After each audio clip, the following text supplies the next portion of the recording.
দিনাজপুর ১ আসনের বাংলাদেশ আওয়ামী লীগ মনোনীত প্রার্থী মনোরঞ্জনশীল গোপাল এমপি বলেছেন, বাঙালির হৃদয়ে নৌকার বসবাস। কোনো সন্ত্রাসী কর্মকাণ্ডে মানুষের হৃদয় থেকে নৌকাকে আলাদা করা যাবে না। দ্বাদশ জাতীয় সংসদ নির্বাচন উপলক্ষে মঙ্গলবার বীরগঞ্জ উপজেলার মোহাম্মদপুর ইউনিয়নের বিভিন্ন জায়গায় নৌকা মার্কায় ভোট চেয়ে গণসংযোগ শেষে মোহনপুর বাজারে নির্বাচনী জনসভায় প্রধান অতিথির বক্তব্যে তিনি এইসব কথা বলেন।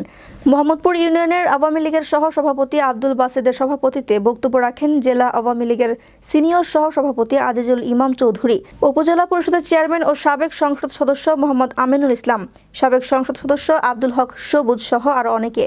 আমাদের এর আগে স্বাধীনতার পর সংসদ সদস্য আমাদের এত উন্নয়ন করে নাই।